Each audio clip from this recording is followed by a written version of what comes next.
Thy word is a lamp unto my feet, and a light unto my path. Thanks for joining us today for this reading of Psalm 147. I'll be reading out of the English Standard Version. Praise the Lord, for it is good to sing praises to our God, for it is pleasant, and a song of praise is fitting. The Lord builds up Jerusalem. He gathers the outcasts of Israel. He heals the brokenhearted and binds up their wounds. He determines the number of stars. He gives all of them names. Great is our God, and abundant in power. His understanding is beyond measure. The Lord lifts up the humble. He casts the wicked to the ground. Sing to the Lord with thanksgiving. Make melody to our God on the lyre.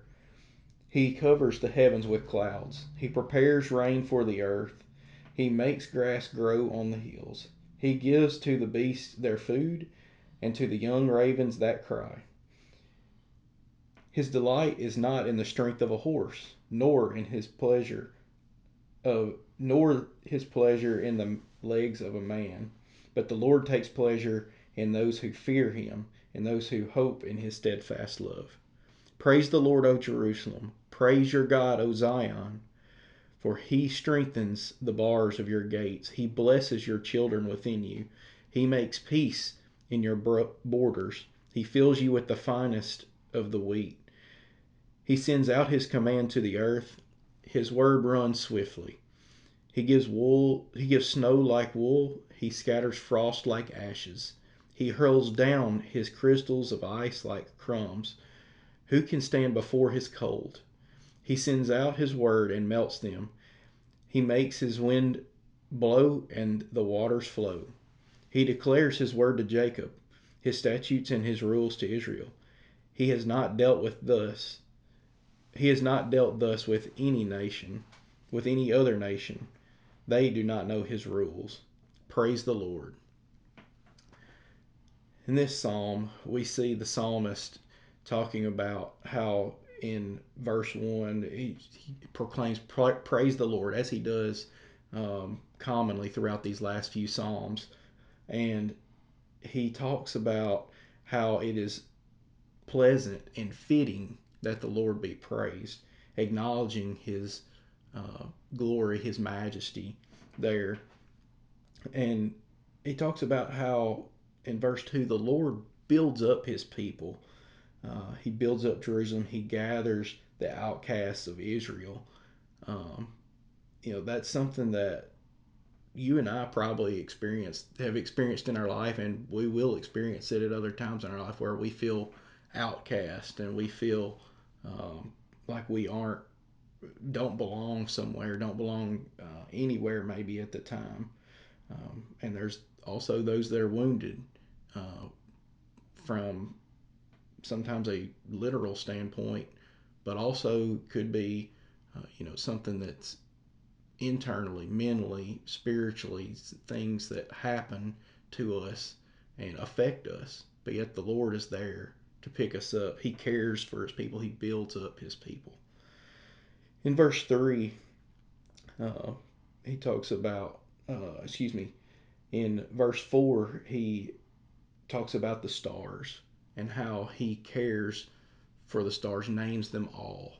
And it's like if he cares about the stars, how much more does he care about us as people, and how much does he know about us if he can name all of the stars? And he doesn't even have to think about them. He created them. He knows them intimately. How much more does he know us and care about us when we're broken and when we're outcast? In verse 6, he talks about the Lord lifts up the humble and he casts the wicked to the ground. I think that reflects upon this whole it does well to reflect upon this whole section and tie in the fact that these things that happen to us, these things that happen to God's people, they can humble us and they can make us feel outcast. They can make us feel wounded. But the Lord is there for us, and if we have that humble attitude, we will be picked up by the Lord and He will care for us. In verses 7 through 11, it talks about caring through his creation, um, but it talks about caring for his people more, because he talks about raining on the earth and grass growing on the hills in verse 8. But then in verse 10, he says, his delight is not in the strength of the horse, nor in the pleasure of the man's legs, and thinking about physical things that we might care about, or that people on this earth care about.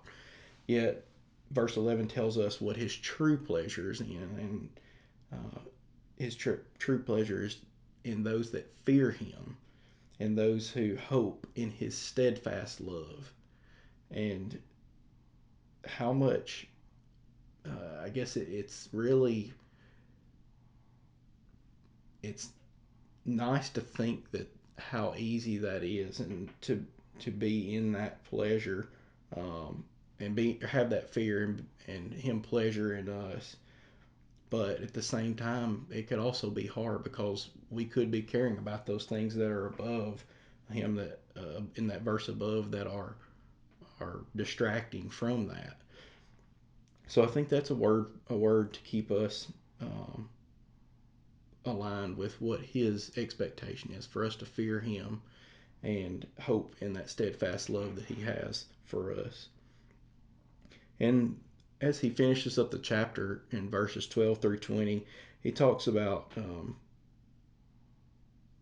he, the psalmist is praising God for his wisdom, for his power, for his glory, and talking about how he rules over his creation with the frost and the snow, and how makes the wind blow and the waters flow, and how great it is that he has dealt with, um, given Jacob his word and his statutes and his rules to Israel.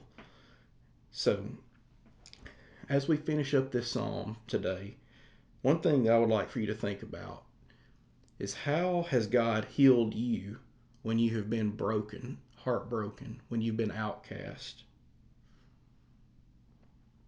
One thing that we might pray for is to open our eyes to see the care that God has for me, as well as his whole creation. Thank you for joining us today for this reading of Psalm 147. We hope that as we discussed his creation and how he cares for it, that you will realize how important you are to him and how much he cares for each of us. Thank you. Hope you have a blessed day.